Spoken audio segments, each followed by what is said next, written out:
INdigital is on a mission to improve the 911 industry. Our goal is to create something better to go above and beyond the current standards. Our passion for creating the most advanced, well-designed solutions led to our position as an industry leader in next-gen core services. For the millions of calls processed over our emergency IP networks, to our Text for 911 solution, Texty, to our disaster recovery and backup solution, Mevo, it's easy to see we love what we do. For more information, check us out at www.indigital.net. Rapid Deploy believes that every public safety agency, regardless of size, should have access to the data they need when it matters most. That's why since 2016, our mission has been to reduce emergency response times and improve public safety. We are the industry's only integrated emergency response platform. Our web-based cloud platform includes analytics, mapping, dispatch, and mobile apps, purpose-built for 911 in the 21st century. Visit www.rapiddeploy.com to learn how we enable effective, efficient, data-driven emergency response. If Within the Trenches has ever taught you something, open your eyes to what it is like to be a 911 dispatcher, or has inspired you to become one, then help support us and join our Patreon. Get exclusive bonus content, one-of-a-kind swag, discounts on merchandise, ad-free early access to new episodes, and much more. To join, please visit patreon.com/WTT podcast. And if you're an industry partner, we have something for you as well. And now, for the show. This is Jordan, and you're listening to the Code 7 Podcast Network.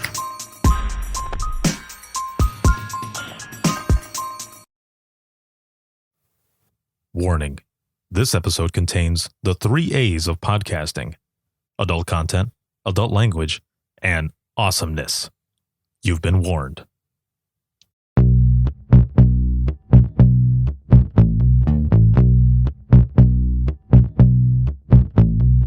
Welcome to Within the Trenches, true stories from the 911 dispatchers who live them.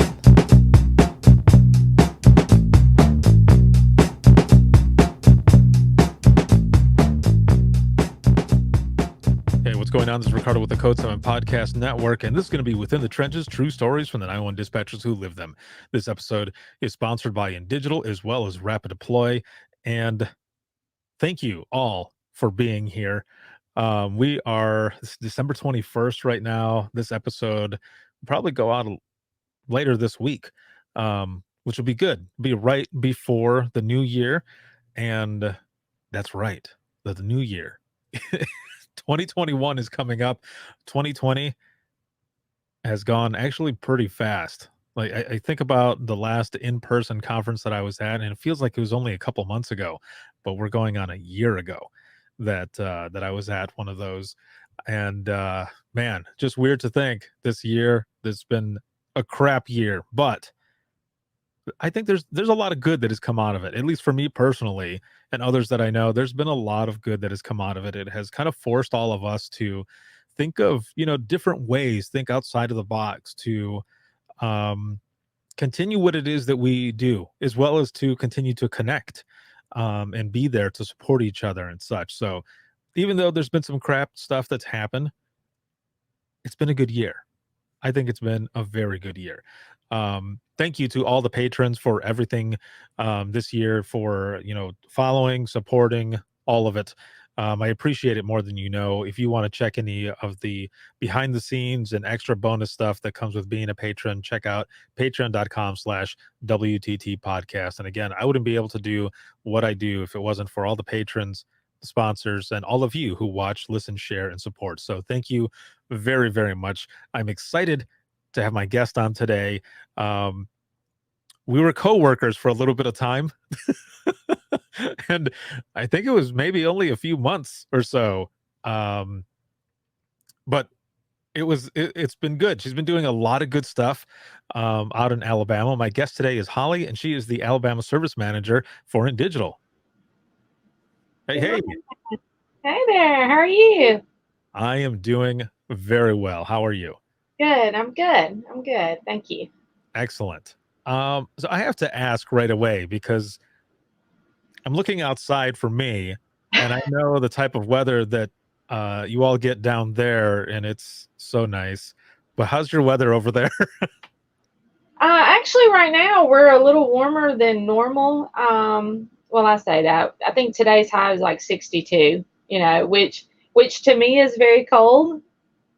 To some others, it's still short weather. So we've had a little bit of cold snap, but nothing like you guys get up there. I promise you that. So I've got my beach scene on the back to Wow, remind me that brighter days are coming. So for sure. we'll eventually see that again. Yes. Yeah, it's funny that you say that about, 62 and such, where some, it's shorts weather and others it's not. I was in Florida this past week, and I was there for contract work that I do with the Denise Amber Leaf Foundation.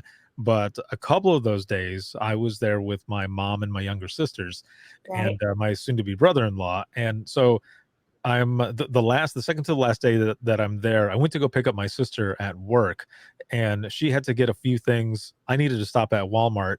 We're walking in, and I remember looking at my watch, and I believe the weather was like 64 or so. Uh-huh. And she's got this like big, long, like button-up sweater. And there are other people that are walking with, kind of like a Carhartt jacket, others with like parkas. Oh, And wow. she's looking at me and she goes, "You really don't fit in here. Like you can tell you're not from around here." And I said, "Because I'm in a t-shirt and shorts and everyone is wearing like parkas." And she goes, "Yeah, it's kind of cold." And I said, "I don't know. This is beautiful weather in the Midwest." Yeah, that's funny because we were actually camping the first weekend of December. We do a family camping trip down at Gulf State Park, which is here in Orange Beach. And some of the people and it was cold to us. So we're sitting out by our campfire and we've all got on toboggans and gloves, this kind of thing. And some of the other campers are walking by and they would actually stop and they say, "You're from the South.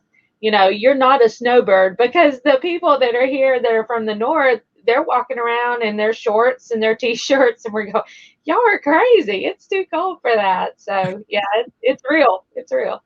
Yeah, definitely. My mom was telling me, she goes, "You're gonna have to make sure that you pack warm." And I said, "Really?" And she goes, "Yeah." She goes, "It's really cold over here, and it's something that you haven't experienced being over here in Florida." I was like, "Okay." So I brought one pair of shorts just in case, Right. and I wore them. She goes, "You're crazy." And I said, I'm just from up north." Yeah. Yeah. Yeah. Oh man. So you've got about 25 years of experience, right, in the center? Right. 25 in the center. I started in 94 Mhm. as a dispatcher at 18 years old and worked my way up. Left out as the director 25 years later, and wasn't really sure that that's the route I wanted to go because I originally wanted to be an accountant. So I went and took accounting classes and went to work for an accountant. And I realized about 3 years in that was not for me. 2 years in actually, and so then I went to work for dispatch and found my heart. That's where I need to be, and stayed there my whole entirety. So Well, how did you get into it to begin with? I mean, at 18, so when I started, I was 19. I just kind of right, fell into it. My mom, I was actually staying with her in Florida for a little while, and after about a month of hanging out there, she's like, "You might want to go look for a job because I don't think you're going back to Michigan." And I said, "Oh, yeah, maybe." So I'm looking for different work. I only had retail management experience at the time, and my cousin's husband was friends with the chief. The chief just happened to mention that they were hiring dispatchers. And I didn't know anything about 911, but I thought, what the heck, I'll go try it, and I did, and I ended up getting the job. So was yours kind of similar, or do you come from a public safety background? I do not come from a public safety background at all, but so down here, and I'm sure it's across the nation, where they have like a business occupation education program where you go to school and then you get out of school early and you go to work. And so my junior year in high school, I started at the police department in the records division. And I worked there my junior and senior year. So I would go to school until 1 o'clock, and then I'd have to be at work at 1:30 and just work till 5. Well, once I graduated, that program was, no longer available to me. So that's whenever I started and went to the accounting firm and thought that's the route I wanted. Well, at the accounting firm in 1994, actually 1992, I was making $5 an hour. So in 1992, I was living at home. It wasn't a big deal, but I knew that if I wanted to do anything different or move out of my grandparents' home, whatever, I had to find something. And so I saw it listed. Well, sometimes it helps with the people because I called them up, and this was, the same supervisors I had when I worked in records and stuff. And so I jumped from $5 an hour to $9.45 an hour. And I was like, I'm in, hire me. And so that's how it started. And then whenever I went there and I realized I was making more money than some of my friends that had 4-year degrees, and found that was a passion, that I did have. I love people and I love to help. And it hasn't always been roses by any means, but that was just the decision I made, and stuck it out, stayed there. So Excellent. Now, what was the training like for you then? the training, Mhm. holy Jesus. So we were, I guess in Dothan, we were a little ahead of the game than a lot of our region, because our 911 center, we did it all. We didn't just call take, back then, I don't even think they was separated where you had call takers and dispatchers. I mean, we handled, animal control, dispatch for fire, police, and EMS. We took the 911 calls. We took the admin calls. And to step a little further, the city of Dothan even owns their own power company. So we actually took after-hour utility calls, or, if there was a power outage or something like that. And then because we're in South Alabama, we're just so nice and just sweet people. If you decided not to pay your bill and you got cut off, you could call us, Ricardo, and we would call a electric guy out to come turn on your power in the middle of the night. I mean, so we did it all. Wow. But as far as training, so we had a CTO program. It wasn't anything like they are today, but we did daily DORs and that kind of thing. And, we used to tease about being plugged in at the umbilical cord because you didn't do anything without that trainer there. And, Right. a lot of time that trainer become your mama, and she would slap you in a quick minute if you said something wrong, or unplugged you and shoved you out of the way, and took over. But it was stressful because it was a lot to learn.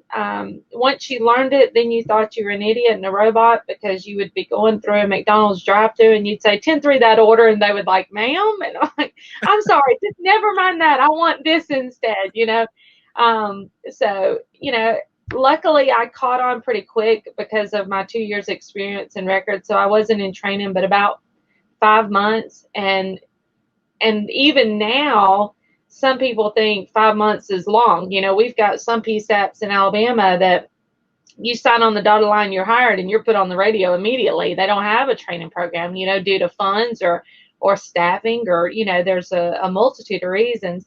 But whenever I was training, and where I come from with the city of Dothan, we had a 12 to 18 month training program that you had to go through. So for me to be checked off in 5 months, I mean, I was like top of my game. I knew what was going on, So it was good, but I mean, stress, man, there is no word to describe the stress of learning how to be a dispatcher. None. Yeah, it's so when I first started, I remember my trainer, I went in for a midnight shift, and I remember my trainer taking a 911 call, and then it was my turn. He told me it was my turn next. And I remember thinking that he was joking, Yeah. and which he wasn't.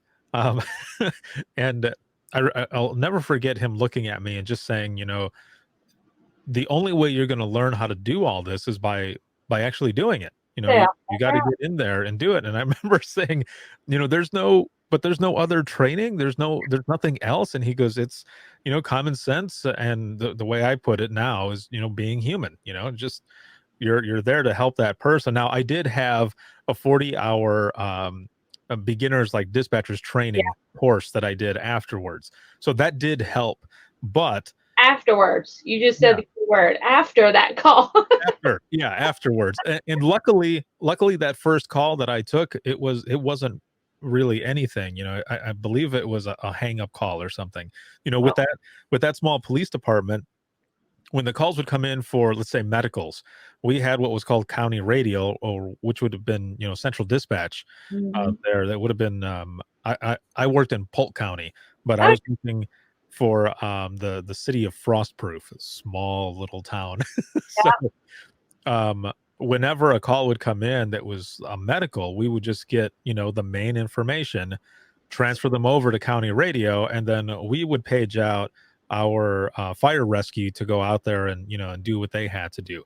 So there wasn't a lot of real, I guess I would say, real high priority medicals mm-hmm. that I was taking. There was no CPR or nothing like that, but there was still a lot, and it was that type of stress is, like you said, it's hard to describe. You can't train for it. It's just something that happens. You kind of get used to it as you do it more and more. Yeah, I tell you, you're talking about the first call and yours being a hang up. My very first EMD call that I had, I didn't know it was EMD. It was a 911 call. And so the Mhm. very first one that I handled by myself, she was still plugged in with me, but I was handling it. There was nothing on the line. It was like a silent call. But whenever you are a dispatcher, you have that gut feeling something just isn't right. And so we couldn't hear anything. It was a dead call, there was silence on or whatever. So we kept, trying to get them to talk to us, couldn't get anything. And then in the faint background, you could hear like a little muffling sound, but you couldn't really tell, what it was. And so, we had Annie at the time. We had phase one. We didn't have phase two at the time. But anyway, so we were able to find this residence and send them over there. Come to find out, the caller had been chewing on a plastic straw, like a McDonald's straw or something. And part of it, how people chew on straws, Yeah, part yeah, of it yeah. had broken off and lodged in her windpipe. So she was not able to say anything or anything. So thankfully, with us being dispatchers, and you just know that there's just not something right about this call, we responded, and she was able to live. But had it been just a silent call that we just hung up on, that some people are so lackadaisical and they just, oh, that's just another hang up. Well, it may not be. Thankfully for technology and things, it doesn't take as long of a process to find her like we had then. But yeah, you never know. You never know. Yeah, and that is very, very true, that when you're taking these calls, now your senses are heightened. You're not only listening to the caller and everything that's going on in their room or their environment, wherever they are, but here on your Yeah, other ear, you're also listening to the entire room that yep, you're in, and you're combining all of that together. It's hard to describe, but yeah, you are listening and you're trying to picture what's going on in the caller's environment. So, right. as an example, like with what you were saying, which is excellent that you guys still, that you stayed in the line, you heard, and you just had that gut feeling like, man, something's not right with this. There was a time that I was training someone, and I was listening on the call with them, and I'm pretty sure it was a domestic that was going on, and you could hear them hang up. And Hmm. when the caller hung up, I heard a pulse, like just like a three pulse sound. And the person, the trainee, went to hang up, and I was like, don't hang up, don't hang up yet. And she goes, what? And I said, did you hear that? And she goes, what did I hear? What? And I said, there was a pulse sound. I said, don't hang up, the person is going to pick up the phone again because they think that they didn't get through on the line. Yeah. And sure enough, the person did. And afterwards she's like, how did you know that? And I said, because I'm old. I said, because we used to have a rotary phone, and Yeah. you could hear the pulse. And when Yeah. you would hang up, or if someone else hung up and you kept the line open, you could hear that pulse of when they hung up. and you could stay there. Like we would, this is going to sound bad, but I've said it before. I used to prank my friends, and they used to do the same thing to me, where we would be talking on the phone and then hang up and would stay on the line. And Yeah. then whoever got on the phone next, whether it be my friend or one of their family members, they'd pick up the phone to go and dial, and then we'd go, or, yes, or do something to scare them. And it was like, what are you doing? Get off the phone. We're like, all right. And then, and then click. Yeah. So that's one of those things, you listen for that environment, and sometimes, gut feeling or just sounds in the background, they help. So like with those pulses, man, that I'll never forget. Yeah, for sure. So along with your, with your training and everything, now you said that, so you had done this program, and then you end up going off, and you're doing schooling and such for accounting, and you're doing all of this, but then you realize it really wasn't the thing that you wanted to do. But then when you got back into dispatching, you realized that's what you wanted to do. That was your thing. Was there a specific call that happened, or a training experience? What was it that really solidified the fact that this is the job that I want to do? There's so many calls that really stand out to me, but I guess one of the biggest ones was, this was in 96, so I started in 94. So 2 years in, I took a 911, ended up being an EMD call with a CPR in progress. The CPR was on like a 10 or 11-month-old baby. Excuse me. I mean, very, very young. Mm-hmm. And so I was talking with the dad, and the mother was doing CPR, and then they ended up changing roles because I couldn't understand one, and I don't really remember which way it was. But anyway, we did CPR over the phone, and as a dispatcher, you never know the end results. Mm-hmm. You never know. I mean, unless the fire department is generous enough to call you and say, hey, this is the outcome, or we page them and say, hey, let me know how that is or how it turns out, whatever. You never know the outcome. Well, about 2 months later, I guess, that baby was probably 9 or 10 months old, I guess. A couple months later, I got a phone call from my supervisor and said, Holly, I need you to be at Westgate Fire Station, which was our fire station number 3, at such and such time, and I need you to be dressed up because the media's there and they want to do a live interview with the fire department, and I'm sending you kind of as the representative for our center. I didn't really understand that. I knew that my supervisor at the time and I had a pretty tight bond. She was like a role model, but she was our comm center manager. And so anyway, she sent me over to the fire station. So I didn't know what to expect. So I went over there and, in a business suit and, met with them and everything. Well, come to find out, Ricardo, they had a surprise birthday party for the little girl who was turning 1 year old. And the mom and them had scheduled it to have it at the fire station. So really the surprise was for me, and they invited me to her birthday party because had it not been for me, for those few first seconds of stepping up on my game and knowing what to do and directing them through CPR on the phone, saved that baby's life. So I was able to be there. I mean, they took her, the little girl, and me on a ride on the fire truck. I mean, it was a big, how people do 1-year-old birthday parties. They spend, $2,000 on a birthday party. Right.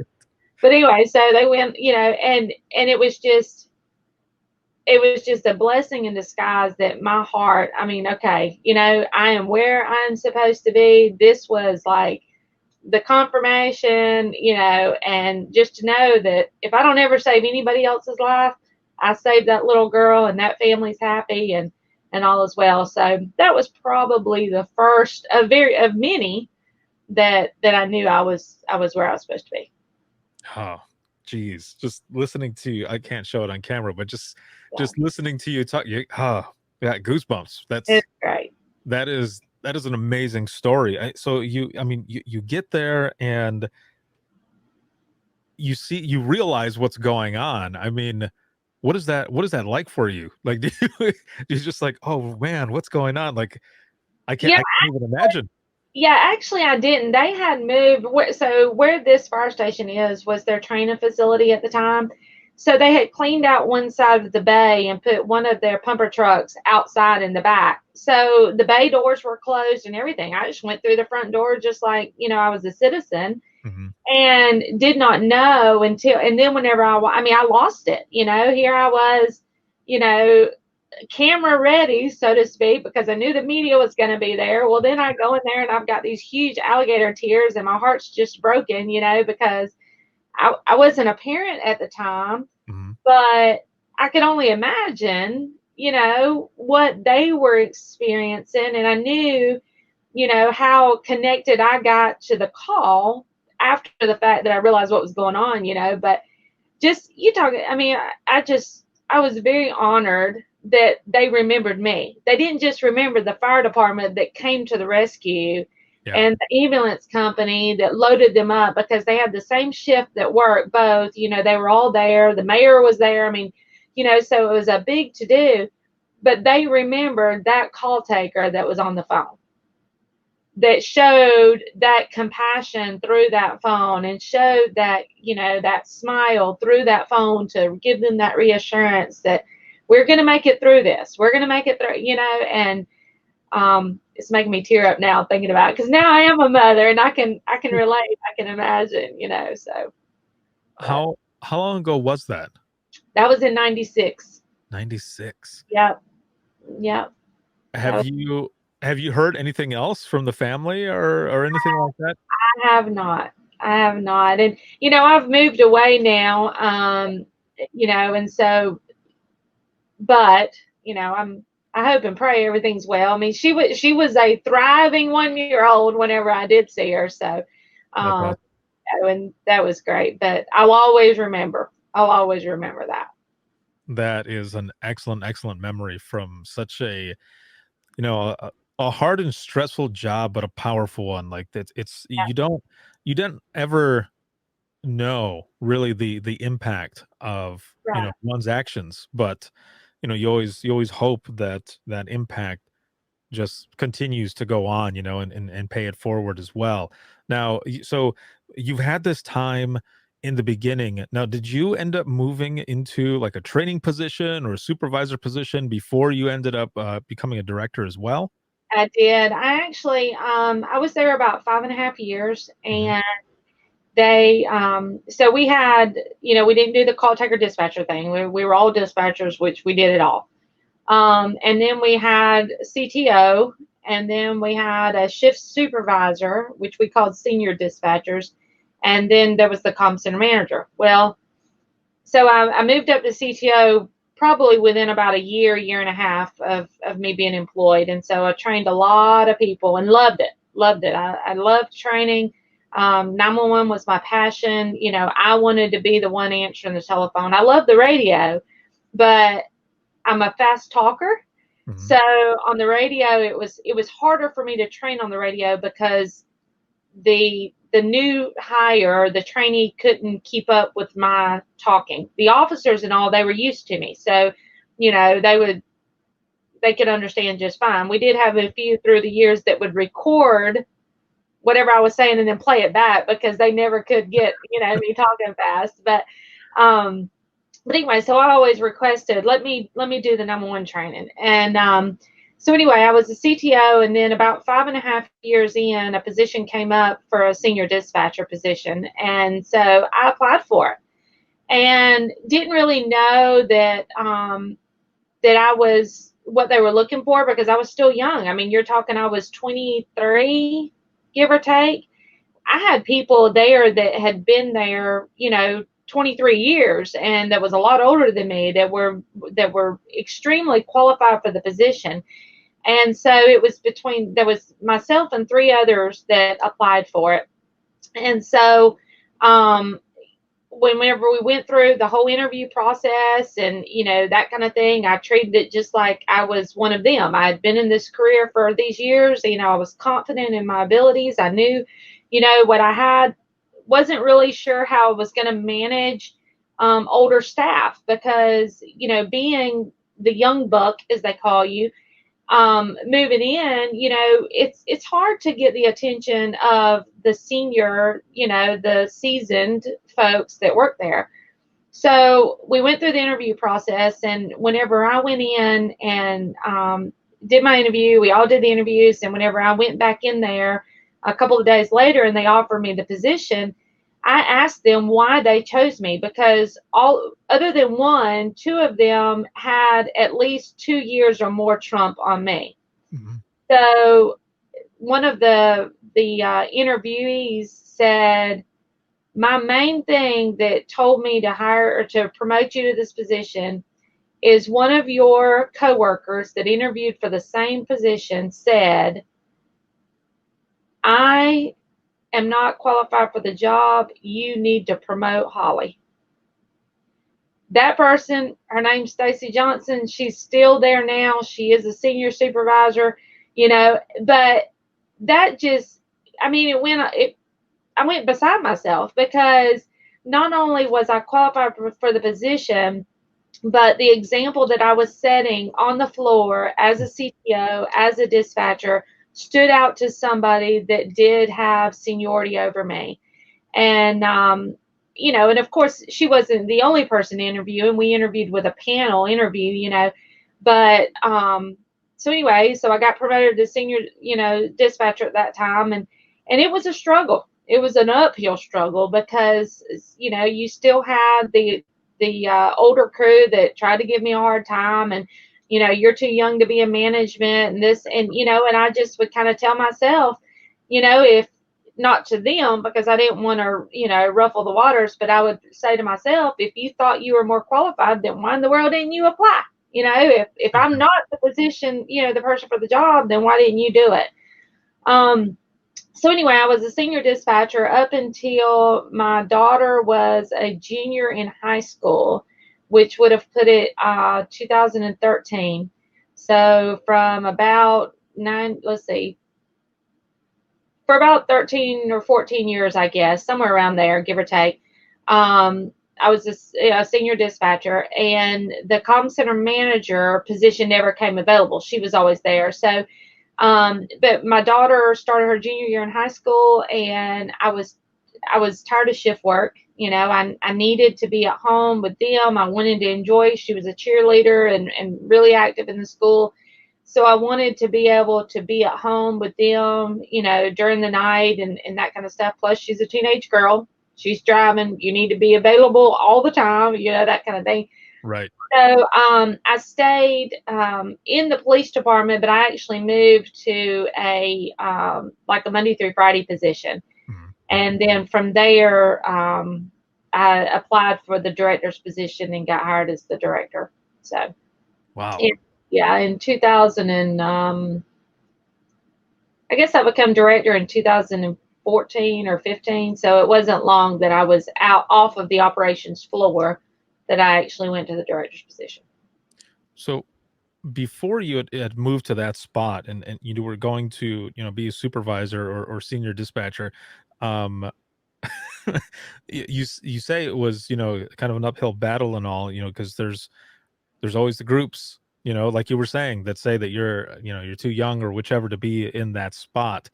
How hard was that? But also, you've got friends that, you build these bonds with them and such. And, then you're kind of stuck in a spot where, and I remember when I became a supervisor as well, I told the people that I worked with, like, we're homeboys and homegirls, like, we're friends. That's right. I'm also your supervisor. So we're going to do this as a team, but there are going to be some times where I'm going to have to say, no, we're not going to do it like that. We're going to do it this way because of whichever. We're still going to have team discussion or but it was separating that part of it. Was that difficult for you then? I guess it was to a little bit, only whenever it became evaluation time. Evaluation time, they never liked me during evaluation time. And, and I had one, and bless her heart, we're friends now. She actually worked for me whenever I was the director, because she was in a role that she did the addressing for our county. Mhm. And, that just plainly refused to sign an evaluation. And I explained to her, you don't have to agree to it. The signing of the evaluation just means that I've presented it to you. And I let her know that, this is strictly, my opinion of your work performance. But they had a different level of respect for me, I believe, than some of the others. And I think one of the main things is because I always included them. I always did my part. I was working the floor. I was training, even as a supervisor. I mean, if somebody had trouble with a trainee, I would let them sit with me for a couple of days, even if they were assigned to somebody else, just to give that dispatcher a break. Yeah. Because, as well as I do, burnout happens so quick. And whenever you're training somebody, it's even quicker. And so I would just take their training, and I was, let me loosen some of this load, or lighten some of this load for you, and let me evaluate them. And that's the way I would approach it. So the trainee wouldn't feel like, oh, well, she just don't like me, or I'm not getting the job, or whatever. And I'd say, no, I'm just evaluating you from a supervisor position, this kind of thing.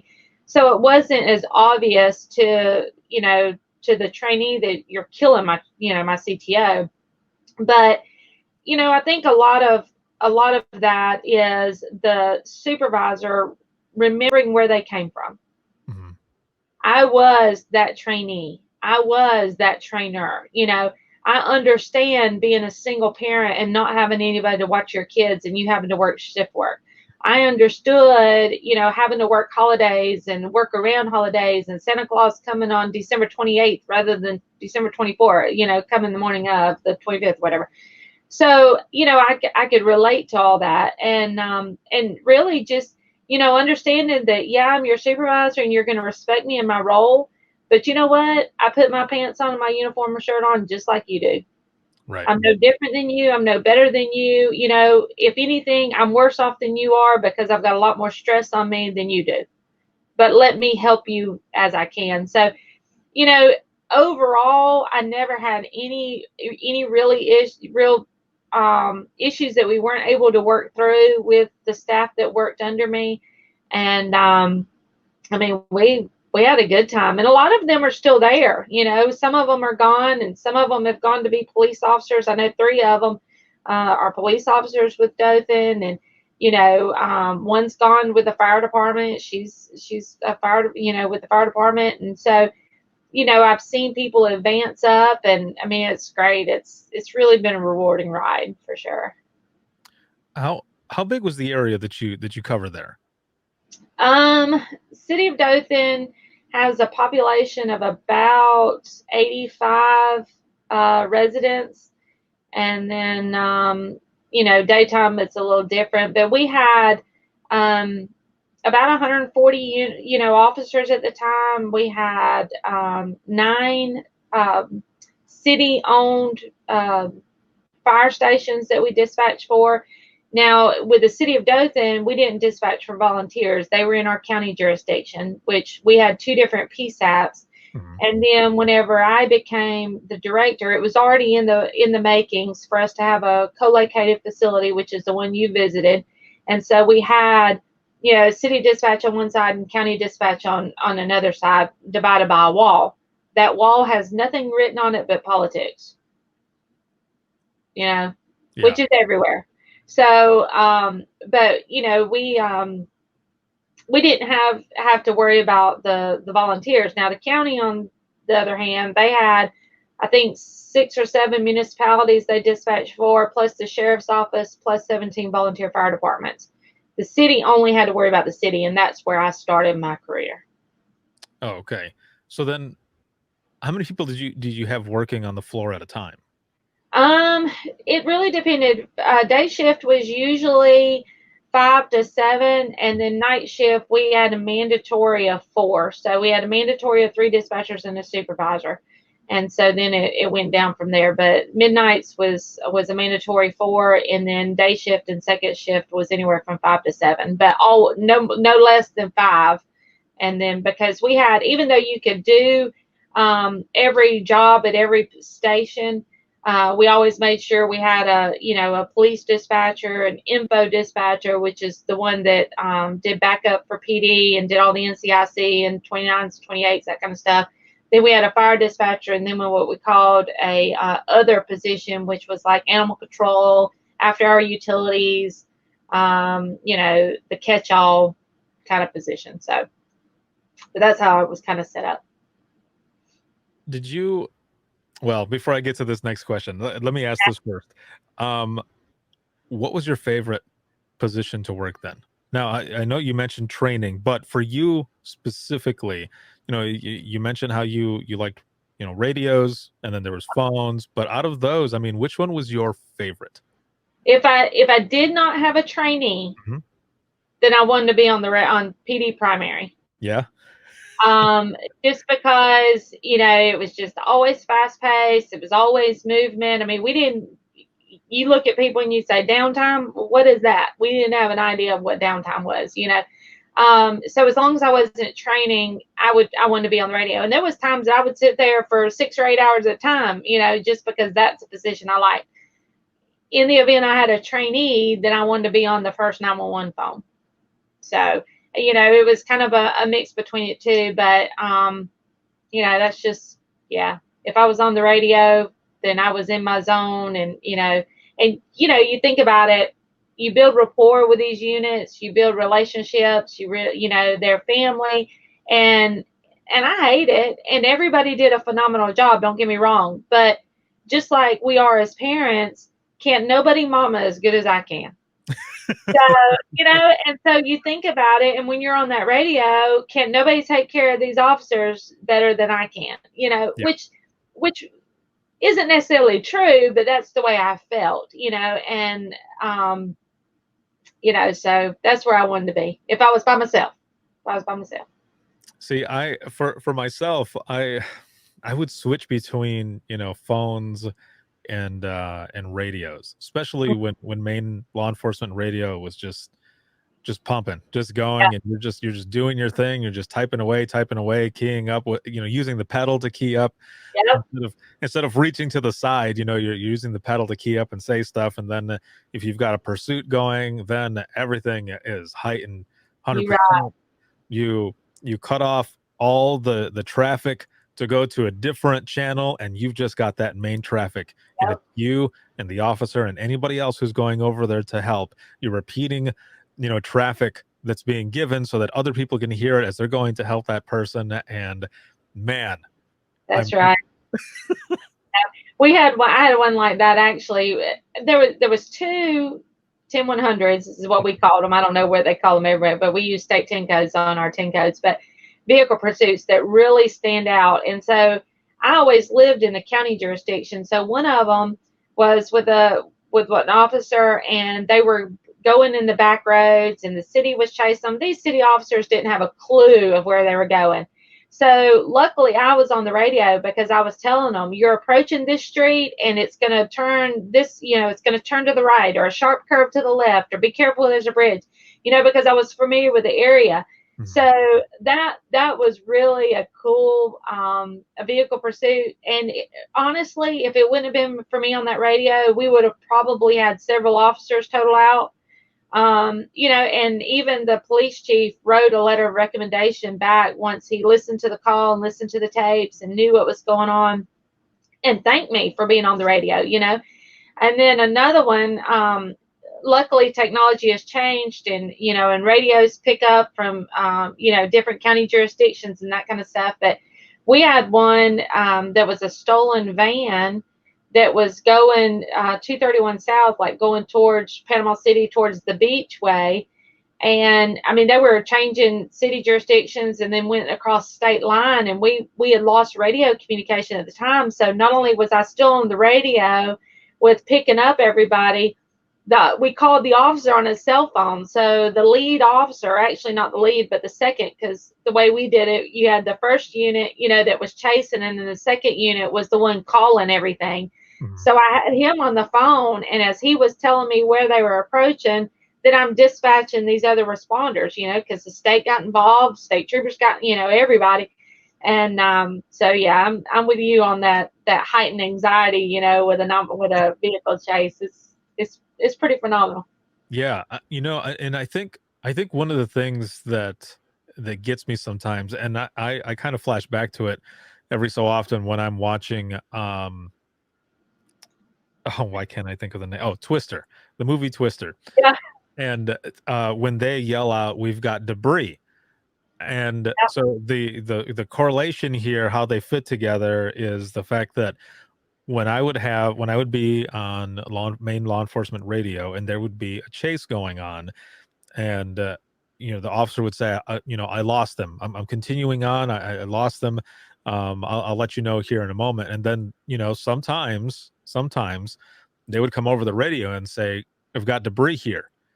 right. And it would turn out that whoever had taken off on that motorcycle, or car, or whichever, that was that person. The Wow. vehicle, the debris of the vehicle, whether it, like I said, whether it be motorcycle or car or truck, whichever, they would come up on that. And every so often when I watch that movie and I hear them say, "We've got debris," it takes me back to being there in dispatch and Yep. hearing officers say the same thing and thinking, man, I can't imagine what they're seeing right now. But then, of course, they would call over either in a panic, or the person would be okay, but either way they would be calling for EMS and fire to get over there to help out, because now there was an accident that was going Yeah. on from this Yeah. leak. Yep. Now, so you've had this time, and you well, what made you want to go even further then and be the center manager? I mean, you have all this experience. There were so many different things that you were doing.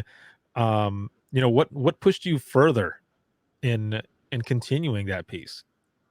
So whenever I went to the daytime position, Mhm.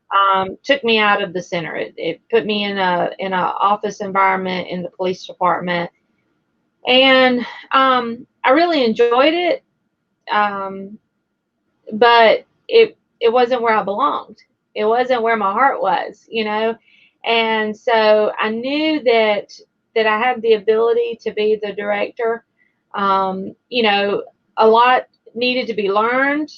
Um, and the former director, he was retiring out, and in our county it was set up a little different. So we had what we called a 911 coordinator. So they didn't manage any staff or anything like that. They just managed the funds of 911 and the technology and that sort of thing. Well, he was retiring now, and I knew that there was a lot of new things that were on the horizon that had been planned for, and budgeted for, that were forthcoming. And that was a new CPE, a new CAD system, and a new facility. And I thought, what better time for me to get back in it is to apply for this position. Mhm. So I did apply for it, and it rocked back and forth between me and one other, and then I was selected. And so I got hired in, I guess it was March or April of 15, I believe. And then in October, we were breaking ground on a brand new facility. So not only we were breaking ground on the facility, that was in October. In October, we also went live with our new CPE equipment. And in November, we went live with our new CAD. So it was just, busy. It was busy work. I was able to stay busy, and I was able to be involved and being part of it. And I think, some people doubted the decision that our board made with selecting me, because the other person that was running for it had an IT background. And so since we were going to the new building and to the new equipment, they thought the IT background would help with with all the moving parts. But what that person didn't have was no experience in a 911 center, other than just helping with the maintenance, or, you know, replacing a keyboard or replacing a mouse or troubleshooting a computer or whatever, but had never answered a 911 call. So, you know, to be honest, and not to be conceited, but because I had the experience, really, you need somebody that knows what's going on, that understands dispatch, you know. And so, you know, I went to the people, and even though coming in and leaving out, I still didn't manage the comm center. So the city police was managed and financed through the city of Dothan, and Houston County was managed through the sheriff's office. But we, you know, we paid for the facility, we paid for all of their equipment, we paid for all of their training, for most of their training, you know, and that kind of thing. So, I mean, everything went well, it went smooth, and the whole, you know, the whole CAD issue, we built from scratch. They didn't copy over any old data. I mean, we started, you know, with the basic MSAG, and just, you know, reconfigured everything. The fire response plans, everything was redone, and we had a team from both the city and the county that built that up, and, you know, and pulled it together. And so that's where I ended. So, You know, it's awesome to hear this, because I'm in agreement that anyone who ends up coming in as the, you know, the center manager, director, whichever title for the person who's running the center, they definitely need to have that experience. You know, no offense to anyone who's gone into it that doesn't have any of that experience, but me personally, I feel like they need to have that to understand how to work with everyone that's in there. I mean, it's good to have that IT background as well, of course. However, there's so much more to that. I mean, right. if you think about it as well, even if you go back to call taking, you know, there are different things that happen in life to us that later on we end up taking a call that is similar to something that we've experienced, and we're able to handle that a lot better than, say, someone who has not experienced something like that, because they might not know how to speak to that person. Yeah. Where, you know, if we experience something, we would be able to talk to the caller a little better and relate a little more, maybe make them feel a little more comfortable even Mhm. during that call, because we've been there. Yeah. So I feel like that's the same thing, you know, especially for you coming in, moving all the way up and becoming center manager and all. You had that experience. So when you're running it and you've got something going on with your dispatchers and call takers, you're going to know how to deal with it, and also make them feel comfortable at the same time, Right. versus someone who might not, and your people are just there like, oh, they don't know, they've not done the job that I do, Yeah. so how are we going to relate? Yeah. And you know, you think about it, and even little minute basic things. For instance, you know, the biggest argument in a dispatch center, and I don't care where you're at, I don't care where you work in this nation, in the country, wherever you're at, the chairs are the biggest argument everybody has. Yep. Purchasing new chairs, you know, you've got your favorite chair, you sit in it.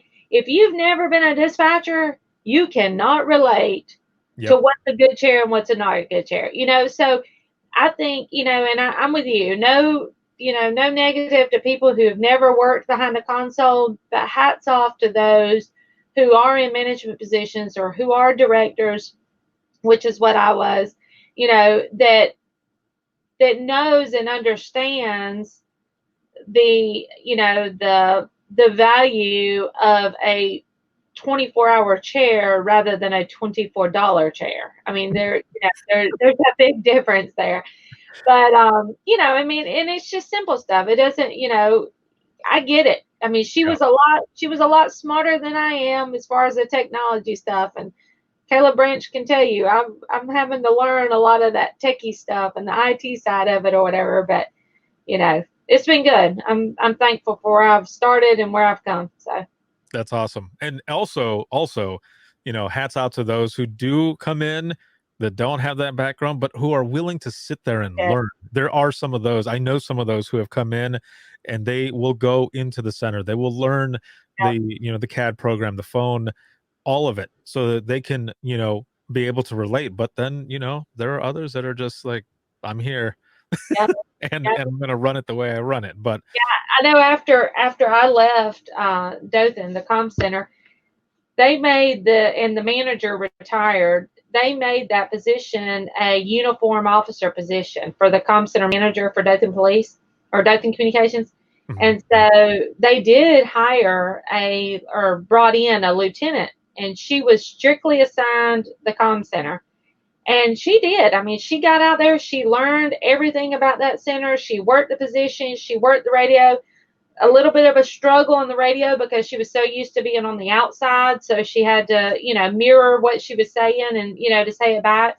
Mhm. She sat at the 911 console and she took 911 calls, but that doesn't happen everywhere, Yeah, right. And even after she was moved, or the one, actually, I think she was the last one before they went back to civilian. But, the other two or three that were lieutenants over that position, they didn't take that time. They were just there just to be a manager, and that's what they did, which was fine. But it really helps not only the morale of the center, but the movement and and the progression of where that center's going as far as getting staff and maintaining staff. I mean, who are you to evaluate me if you don't even know what I do? Yeah. Come on.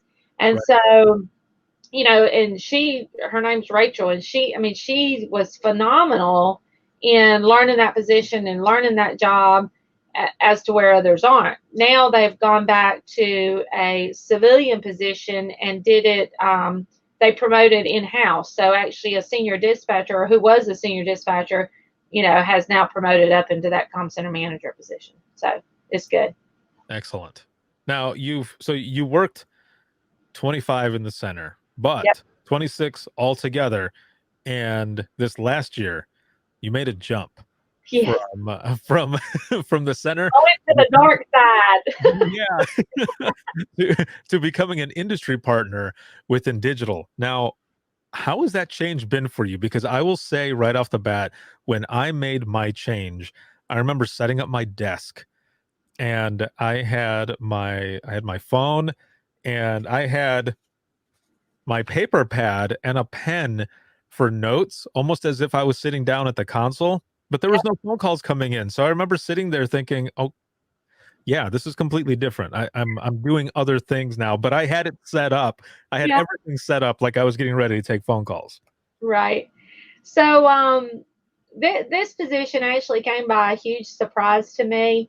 We've talked earlier about building relationships and building, family within the 911 world, and that's really what I've done. I mean, through the years and being involved, that you have to get involved to get out there and know people and to network and things. So Caleb Branch, who's our Alabama market manager, was a former director at Blount County 911. And so whenever he saw that I had left Dothan, he, reached out to me and said, "Hey, I'm looking for a teammate. This is what I need. Are you willing? Are you interested?"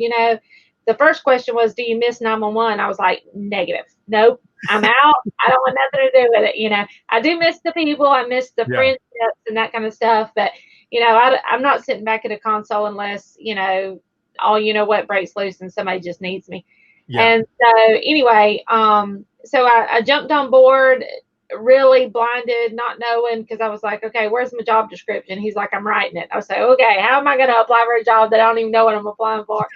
But I come home and talk to my husband, and I was like, "This is what's going on. This is you know, and so I was extremely excited, jumped on board. My first day, and one of the things was Caleb said, "Well, you'll be traveling some, but not much. It may be 1 or 2 days a week. You're going to be going to different PSAPs, yada, yada, whatever." Okay, that's great. I started, no lie, Ricardo, on January 6th, January 7th, and 8th, I was in Birmingham. So the very next day, the actual work day, the first 2 days, I was on the road. So and it's been an eye opener. I tell everybody when I go in their centers, and a lot of them I know, a lot of Alabamians. That's what our governor calls us, as Alabamians. But anyway, I know a lot of them in the other peace apps and by first name, and they know me. They're familiar with me. And so, and I tell them all the time, I was like, whenever I was sitting there, I didn't care how the call came in. I just needed that phone to ring so I can answer it and do my job. Now I'm having to learn, why is that phone, not why, how is that phone ringing? How are you getting that call? How is it going through Montgomery and Huntsville and getting back to you within a matter of milliseconds? And so it has been a learning experience. At the opening of your show, you mentioned about 2020 has been good. Well, 2020 has been good and bad for me. It's been good because I've been blessed with a job that I love, that I can be at home, and work from home and still, be able to do what I need to do, pending my internet connection is good, all is well. But on the flip side, as far as learning the technology and stuff, it's kind of had me bound because of the shutdown and COVID. So I haven't been able to travel and learn and educate myself as much as I would have liked to. But the light is at the end of the tunnel. I still have time to learn, and we're moving forward. So it's exciting. It's exciting. From what I've seen, you've been doing an excellent job. So well done. I feel lucky that I got that I went into INdigital the way I did, because where you had, what, you said 2 days later you're already on the road. Yeah. I actually got about a week and a half to just kind of chill. Right. I had all the time that I had in dispatch, and I remember my last day, actually the day after. So the first day after my last day there in dispatch was my first day at INdigital. And I remember asking Eric, who is, the VP of the company, I remember asking him, or I called him and I said, so what do I do? I'm half awake because my last shift was a 16-hour shift. I worked overtime on my on my last shift. I volunteered for it because somebody called in for the last 4 hours of the shift that they were going to take for me. I was working in 1P to 1A. And I just ended up volunteering because I was with my team and I was going to see it through the end with them. I didn't want anybody else to have to come in for it. So I stayed. And I don't even remember how much sleep I had. I didn't have maybe 3 hours or so. And I called him up and he goes, just take this time to, to enjoy your family because you haven't had a chance to do that. But just know that as soon as you start, it's going to be crazy. And I thought he's probably just over exaggerating. Nope. 7 years went by like that.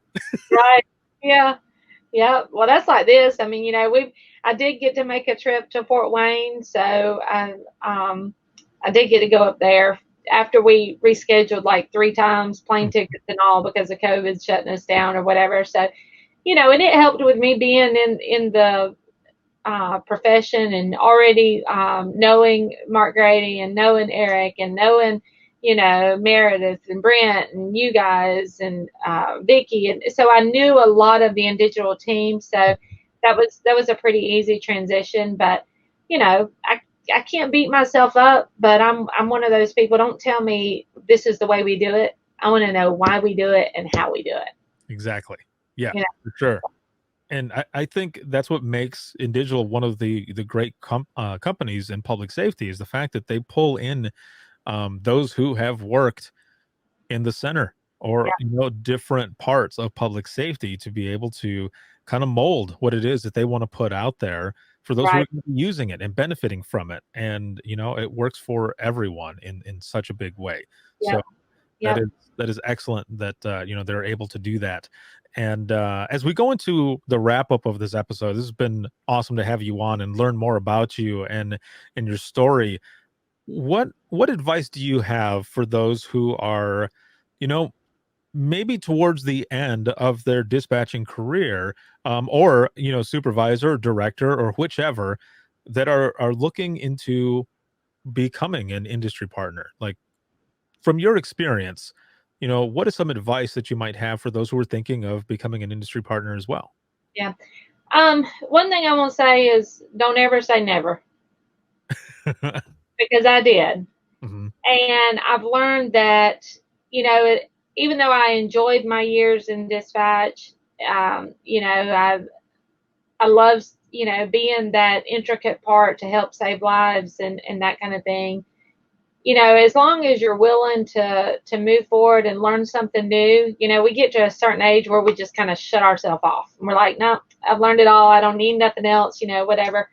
But, the mind is a marvelous thing, and just to continue developing yourself. And, I follow, the women 911 thing, and you within the trenches and stuff. And I see a lot of stories and people asking, advice about burnout and, that kind of thing. My biggest thing about burnout is just to set some time aside for yourself. And I get it when you're in smaller centers and you can't take vacation, you can't take leave, or, that kind of stuff. But sometimes those few extra moments in a restroom environment will refresh you like you wouldn't believe. Just kind of set yourself apart and just say, okay, God, help me through this shift. Let me do what I got to do to make it to the next day. But as far as moving up in the career and developing, or even moving outside the career, I've had a couple of peers in 911 that's reached out to me about, maybe going into the industry. I've got one that was interested in going with not rapid, one of them, I can't think who it was in there, but is not to give up. Just, don't shut yourself down. Don't shut down the abilities that you have, because we've talked about it, and just keep moving forward. Just the sky's the limit. Just be open to change, and the willingness to learn. So but Thank you so much for being on once again, and for sharing your story, and continue doing what you do. This is awesome. thank Thank you so you. much for being on. All right. I will be Thanks. right back here with you in just one moment. For those who are watching, if you have any comments, questions, or you want to be a guest on the show, you can email us, and that's going to be wttpodcast@gmail.com. You can follow us on Twitter. That is @91podcast. You can like us on Facebook. That is facebook.com/Within the Trenches podcast. This episode as broadcast has been sponsored by INdigital as well as Rapid Deploy, and this episode was an INdigital exclusive. So thank you so much. Thank you to the patrons for everything. If you're looking for any bonus content, you can check us out on patreon.com/WTT podcast. There is so much that is going on with that as well. And you can find us on Discord. And that is a community that I'm building right now that has focused conversations with a bunch of different channels and so many other good things. We might be able to even bring voice and such into Open Mic Live, where we can have people actually share the stories that they want to share through audio, as well as those in the comments. And if you're a patron, you can have access to the 2 secret channels that are on there for patrons only. So you can check that out as well. The community on Discord is called The Trenches. So thank you again to patrons and everyone for everything. I appreciate it more than you know. And this can be seen on Facebook as well as withinthetrenches.net. Let me bring that one off of there. That's a different one that popped up. That's an old one. You can check that out as well, because all the Dare to Be Great conferences are still available now, and people are actually jumping on there. But check out Be the Difference as well through the Denise Amber Lee Foundation. This can be seen on Facebook as well as YouTube and LinkedIn, and it can be heard 24/7 on Apple Podcasts, iHeartRadio, Spotify, your favorite podcasting app, and withinthetrenches.net. Have a good one, everyone.